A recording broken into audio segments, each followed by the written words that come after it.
Good morning and welcome everybody. I think AI regulation is something that has come up many times over the last few months especially, and we have got the best people on stage to talk about this topic and the implications for the future of this industry. Thank you to Senator Scott Wiener, who introduced SB-1047, for joining us this morning, and Ion Stoica, who needs no introduction as well, professor at Berkeley, co-founder of Databricks, so he knows more about AI than most. I think we're going to have a great discussion, but I want to get a little vibe check first. Who here already has a take on SB 1047? If you support the bill, raise your hand. All right, I see literally 2 hands. Any more? And can you guys put them up again? I just want to make sure I catch everybody. I see 1 now that has meekly gone up, 2. Okay. All right, does anyone here feel they are against SB 1047? A lot more hands. Everyone else here, is it safe to say you've heard of it and you are listening to this panel because you want to actually get why everyone's so upset? Raise your hand if that's you. All right, so that's what I thought. There's been a lot of hoopla around this bill. There's been a lot of back and forth and many amendments over the last few months as well in response to industry concerns. So I do hope that one thing everyone can take away here is, with all that confusion around what is this bill actually about, we want everyone to actually understand that. What's unclear now is whether the bill will eventually become law in California. It's on Gavin Newsom's desk waiting for him. He has not yet given any public commentary on whether or not he's for it, against it. He's received many notes in various directions saying, sign this, veto this, etc. So we have the 2 sides here. Scott Wiener introduced this bill, and Ion has called this bill. He has said that he's all in favor for checks and balances in AI development, but that Senator Wiener's bill will result in a more dangerous rather than a safer world. So 2 ends of the spectrum here. First, I want to know, Senator Scott Wiener, can you let us know a little bit about the origin story for this bill? Every startup has an origin story. Every bill has an origin story. How did you decide that you wanted to put this forward, and where did that come from? Sure. Well, first of all, thank you for having me today, and it's good to be here with the professor. Thank you for all of your work, and thank you all for being here and participating in this conversation.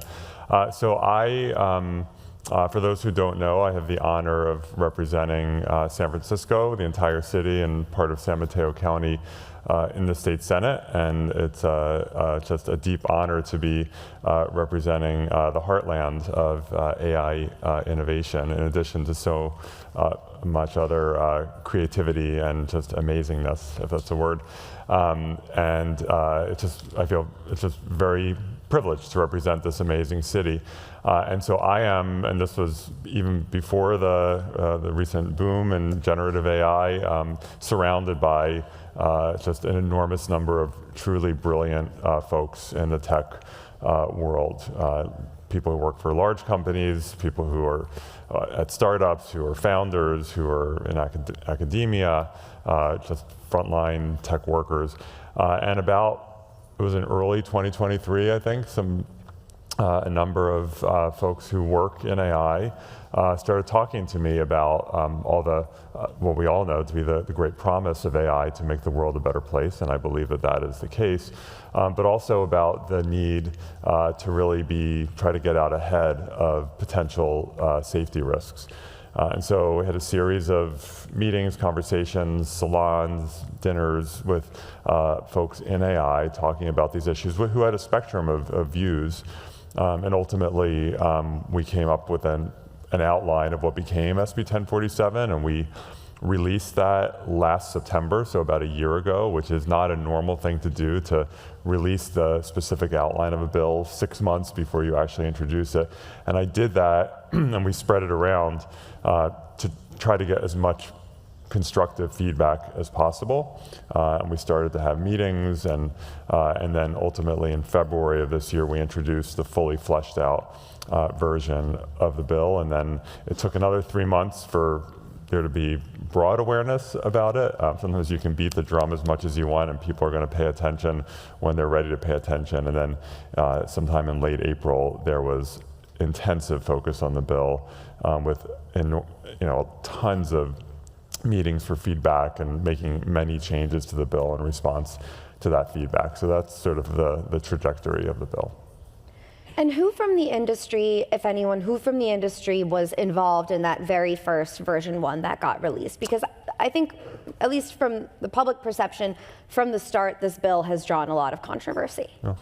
I mean, we talked to many people, and so there were a lot of people who were providing input before we introduced and released the outline, between the outline and the formal introduction, and then since then, from large companies, from startups, academics, advocates, just folks who are work in the space, and so an enormous number of people, and there were, as is always the case in many areas, lots of people start speculating and lots of conspiracy theories. There were, people who were like, this is written by the big tech companies to do quote unquote regulatory capture, which A, it's not regulatory capture, but B, because it's the big companies that are going to be covered by it, but B, the big companies are, other than Anthropic, are opposing the bill. So there's always a lot of conspiracy theories about who was involved. There was a huge spectrum of people involved, and we met intensively with a lot of people who don't like the bill to try to get constructive feedback. And I'm appreciative that there are folks who are not fans of the bill who nevertheless provided us with very valuable feedback, and we made changes to the bill in response to that, including around open source issues. And I want to make sure we get into the specifics of the bill as well. So before we get into the details of who's been for it, who's been against it, and Ion's thoughts on it as well, let's just outline a little bit of what the bill does say in its current format. This bill is aimed at requiring companies that spend more than $100 million training AI models to develop various safety measures that would prevent what's described as catastrophic harm.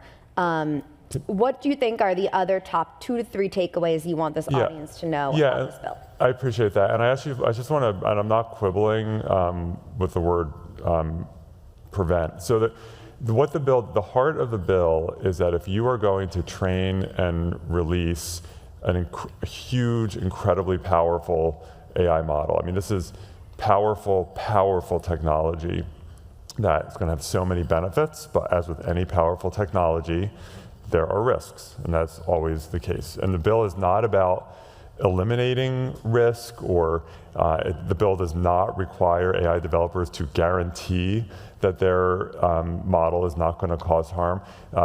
Life is about risk. There's always going to be risk, and we're not asking anyone to eliminate risk. This is about evaluating and getting ahead and understanding what the risks are, and then taking reasonable steps to reduce the risk. So there have been some of the opponents of the bills have talked about, like, a developer must certify that the model will not cause harm, and that's not what the bill asks. The bill asks the developers of these massive models, which are not going to be startups. These are the large labs that are spending more than $100 million to train models. It asks them to do what they have all committed to doing publicly, which is to perform safety testing on these models. Every single one of the large labs, they all went to Congress, to the White House, most recently to Seoul, South Korea, and they made commitments that they would perform safety testing on large models, which is fantastic. We also know, just from experience, that self-regulation by industry doesn't always work. You don't know who's going to be the CEO tomorrow and whether they're going to be as committed to safety as the CEO today. And there needs to be some level of transparency just to ensure that the testing is actually happening. So it requires the safety testing, and if it identifies a catastrophic risk, and again, some have said that we're focused on like the Terminator risk. That's not what we're talking about here. We're talking about massive harm to critical infrastructure, shutting down the electric grid, for example, facilitating the creation of chemical, biological, nuclear weapons, committing a cybercrime that creates more than $500 million in damages, that if that risk is there and there are reasonable steps you can take to reduce the risk, that you should do so. The bill also requires that if a model is in your possession, you have to have the ability to shut the model down. There has been some talk about how this will require open source developers to shut down models that are no longer in their possession, and that was never the intent, and we made an amendment to the bill to be crystal clear that once you no longer control the model, you've open sourced it, other people have it, you're not responsible to be able to shut down models that other people possess. The bill also creates something called CalCompute, which will be a public-private partnership to create sort of public cloud access. And I definitely want to get into the CalCompute side of this as well, but Ion, you have mentioned that AI should have guardrails, should have safety built in, but that this bill would create more harm and lead to a less safe world. Why? Yeah, first of all, just to say a little bit about myself, I wear multiple hats, but here I am speaking more the quality of academic and open source developers. During my career at Berkeley, I've been involved in many open source projects, including Apache Spark, Ray, which was used to train ChatGPT at OpenAI, and more recently, VLLM, probably the most popular inference engine for large language models, and maybe you know Chatbot Arena, which is a very popular site to evaluate these large language models. I also want to say, I'm not against safety, I'm not against regulation, and I should thank Senator Weiner for raising the profile or safety AI discussion for general public. I think we need to debate that. Also, just as a matter of fact, I am doing also security research. I'm also co-founder of Opaque, which is a security company. Just want to set the record straight here.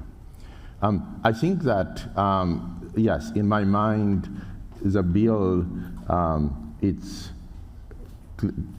clearly too early in my mind, and it does, the bill tries, and I do not doubt for a moment the intention of the proponents of the bill, of the creator of the bill, to advance safety, AI safety, and innovation.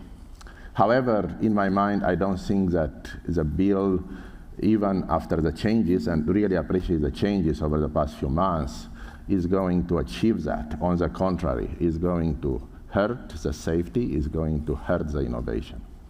Let me be more clear about that. The one thing is about, if you train over one, if you, like you heard, if you train a model and this costs you more than $100 million, or you fine-tune an existing models over $10 million, then this law, the bill will apply to you. And I can talk about what that means. But just to I want to make the point is that right now, there are actually quite a few startups which can do that. Actually, I know a startup which is less than 1 year old, which trains their $100 million models. And when you're talking about 10 millions, right, about as a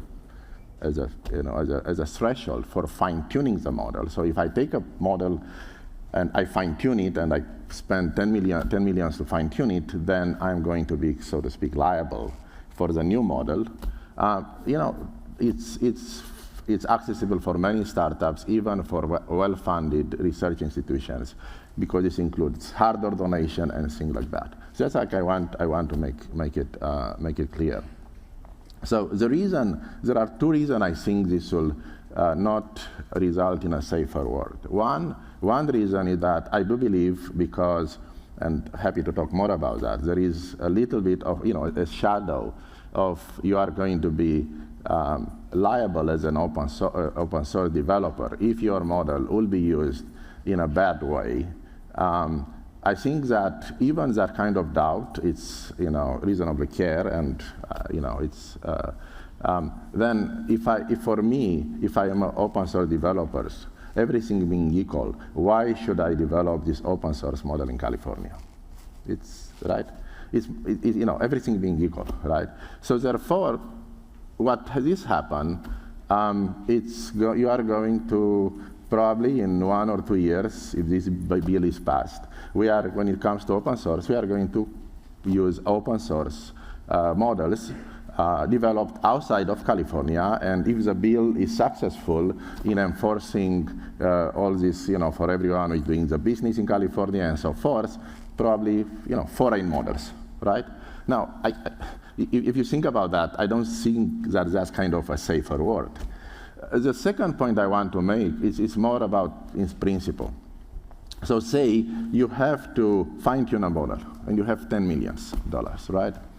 What you are going to do, you have this bar, right? Maybe you don't want to trigger this to go over.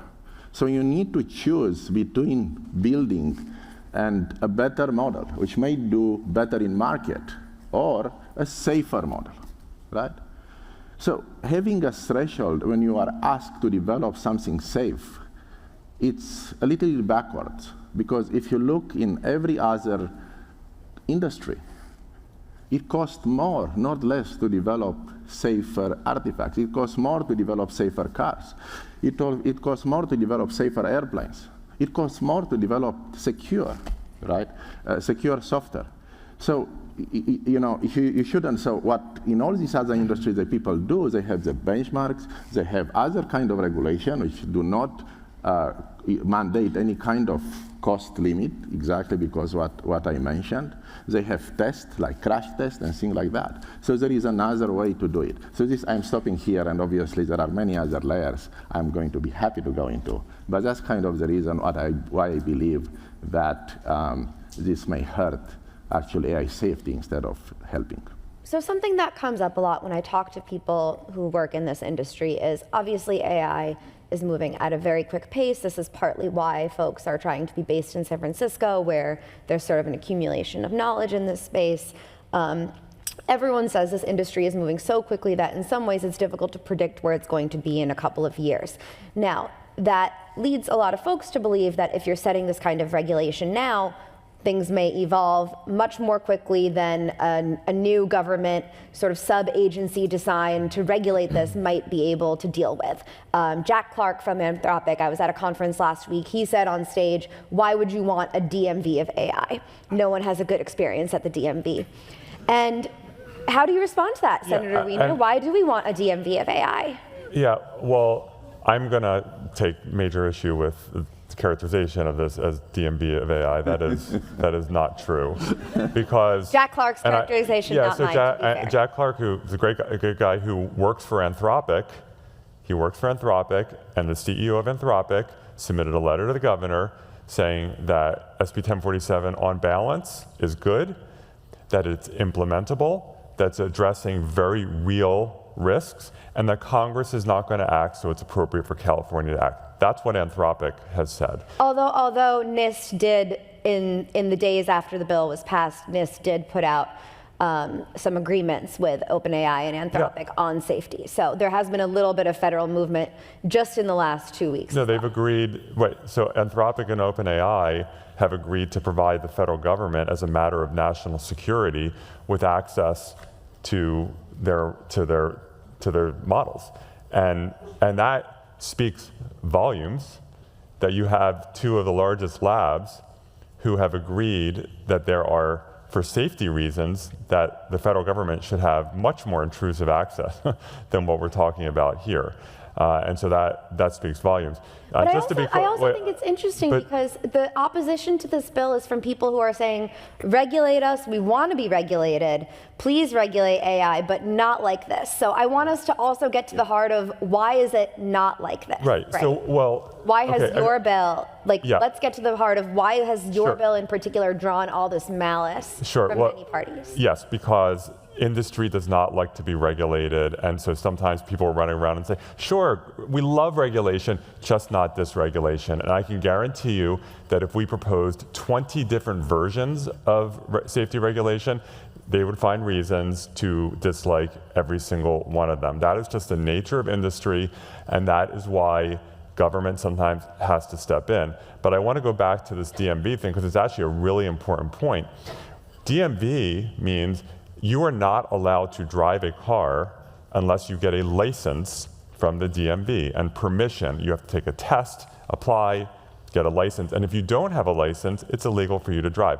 That is not what this bill does. I specifically rejected the idea that a certain major AI CEO has proposed. Who? Name names. I'm not going to name names, a major one, who went to Congress and said we should have to have a license to be able to release a large, powerful AI model. You should have to get permission from the government. SB-1047 does not require you to get a license or permission. You simply have to perform a safety evaluation.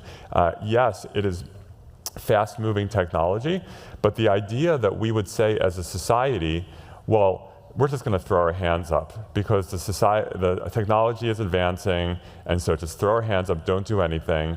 That's what we did with social media.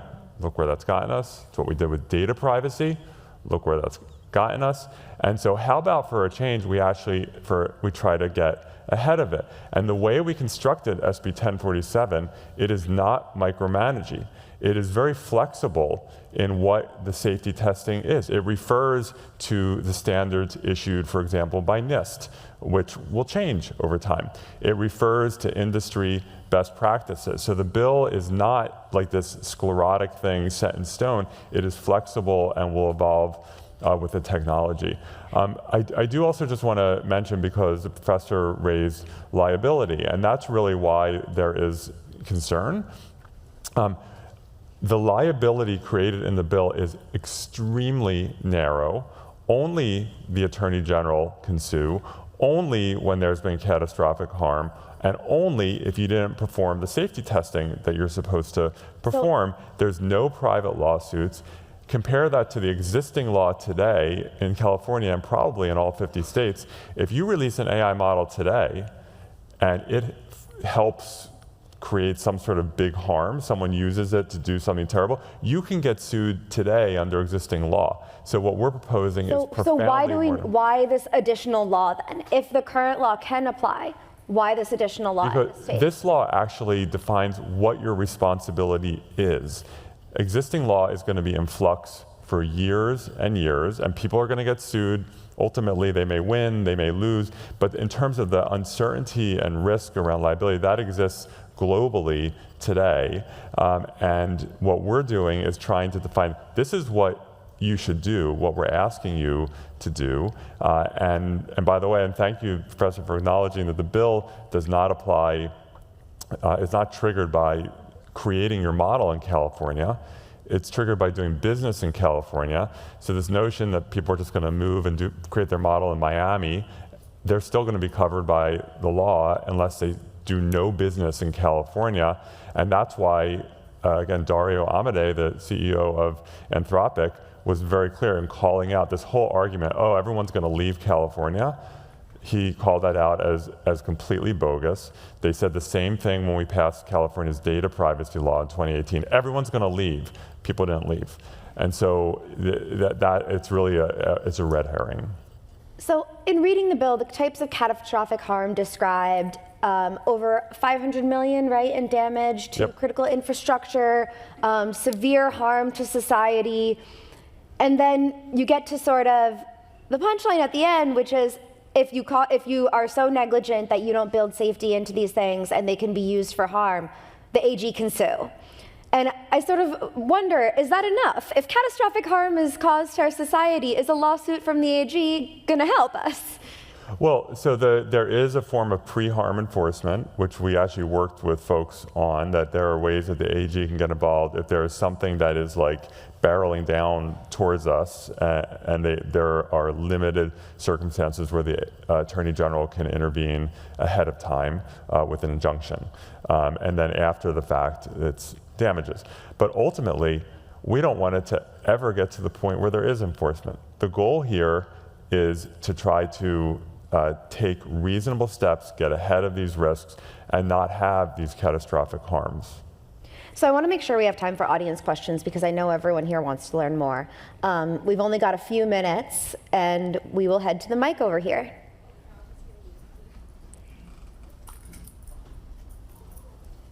Hi. First of all, thank you for very interesting conversation and discussion. I have a question about the origin of the bill. In a sense, two parts of the question. Number one, why exactly 100 million? Do you have any research that backs that threshold? Maybe it would be more efficient to lower it down to like 50 million or increase to 500 million. Like, is there an actual meaningful research that demonstrates that this specific threshold is better than the others? And to continue this line of thought, why only LLMs? Maybe it will make more sense to require to have a kill switch for GPUs if there is a catastrophic impact. I think that's an interesting... CPUs, right? So was there any research that says that it's exactly the models that have to be regulated versus something else in terms of preventing that catastrophic harm?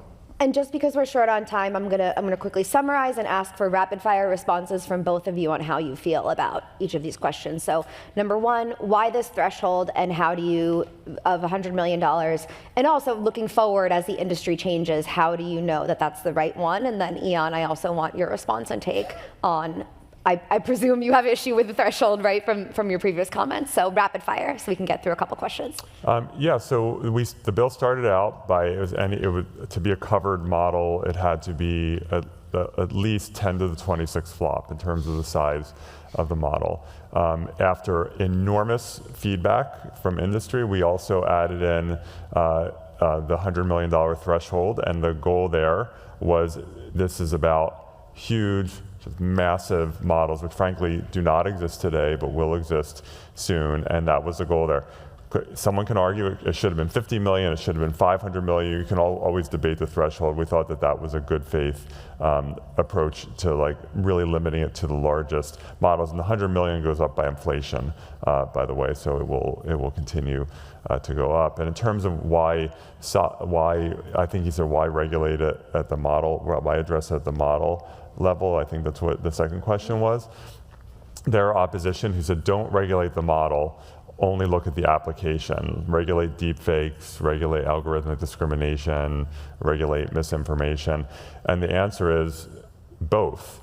That of course, if someone actually uses a model to commit a crime, like a deepfake revenge porn or something, they should be held accountable. But wouldn't it be even better if we made it so that it was harder for people to actually commit those harms? Isn't it better to try to prevent a harm in the first place rather than say we're going to arrest you and prosecute you because you used a model to do something horrible to someone?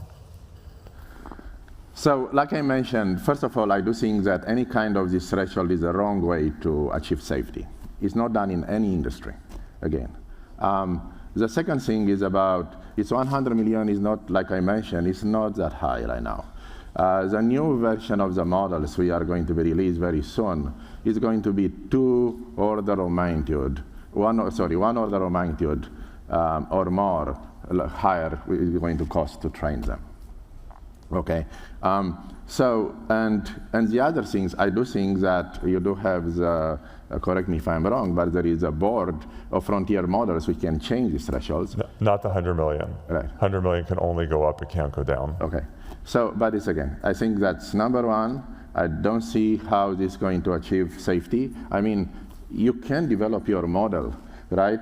And someone else can fine-tune it. And we've done that at Berkeley many times. We're spending a lot of time, very little, to do wrong things. And you are going to be you are going to be liable, right? So it's not the right way to regulate, again, and I think the 100 millions is not going to appear to be a big threshold very soon. And I hope we have time to sneak in one more question. Yes, head to the mic. Hello everyone, my name is Rachel. Before I ask my question, I have a little story to tell. Once upon a time in spring of 2002, Ion is my professor at UC Berkeley. I want to run and take a selfie with him. All right, someone else jump to the mic real fast so we can get in another question since we're short on time here. I don't want to make the whole conference run late. Hi, I'm Ali Yusuf. I'm a postdoctoral fellow at Stanford University. Just wanted to go back on what is safety and what is harm, and since that we have a lot of standards coming in about what is safety, but we don't understand which measures are going to be true measures of safety, and safety is a continuum, it's not a one-point stop. So how is this going to help us as we move forward? Yeah, so I think this is one of the reasons I mentioned earlier that this bill comes too early, because in my opinion, as a kind of scientist, I really want to understand things, and we need to understand and study these models, study the harm they can provide, the marginal risks, what they can enable that is not possible today, and develop strong benchmarks for the safety before doing and advancing this kind of regulations. So I think that's kind of exactly the point. We do not know exactly even how these models are working. And yes, and typically as humans, we fear about unknown. But, and there are a lot of developments. But hey, these developments, yes, are going to happen in kind of step. Because if you look, actually, I have a question, two questions for audience, if I may. Three, actually. How many of you use, how many of you use, say, ChatGPT or another chat more today than 6 months ago? How many less? Okay. How many the same? Okay. So it definitely is going to have more it's going to have a lot, it's going to have a lot of impact. But if you look in terms about what they enable very bad, for the past 2 years, almost 2 years, in ChatGPT has been released, it's deep fake and things like that. But nothing like people are like immediately after the release of ChatGPT or worried about existential risk and things like that. Right, yeah. So we need to keep a balance. We need to study them. And one more comment. So here, where we have actually the opportunity as California, the bill contains Cal Compute, right? But Cal Compute, if you look at the bill, is going to start and to trigger to get recommendation January 1st, 2026. And to create that environment for the researcher and industry to come together to study these models, to study the security. You look at going probably another 1-2 years. So if we are so, we want, because we are worried, so we want to act fast. On one hand, we act fast with this kind of bill, but on the other hand, when we try to invest in real innovation, in trying to understand these models, in trying to develop the safety benchmark, there comes these few years.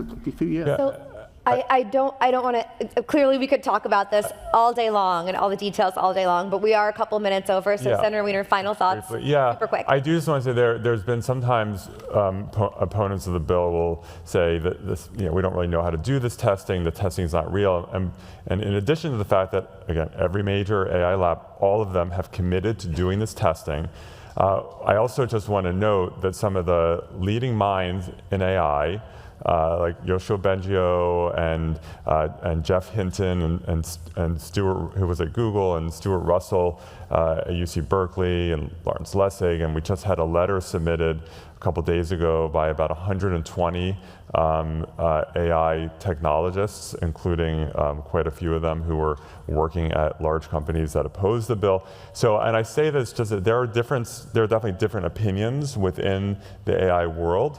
There are some who try to paint this as this is like the politician versus the people who know about AI. There are a ton of brilliant AI minds who support this bill. And so, there is that disagreement, and I will acknowledge that disagreement. We could talk about this clearly all day long. Thank you all for joining us for this. Thank you, Senator Wiener, for explaining your bill to us. Thank you, Ion Stoica, for presenting the other side. We really appreciate it, and we really appreciate the engagement here with everyone. And if you want to hear more, we are at the Standard hosting a live discussion with Senator Wiener on our site on Friday. Just that little pitch, because clearly there's so much interest in AI Palooza. AI Palooza. Thank you so much. Thank you.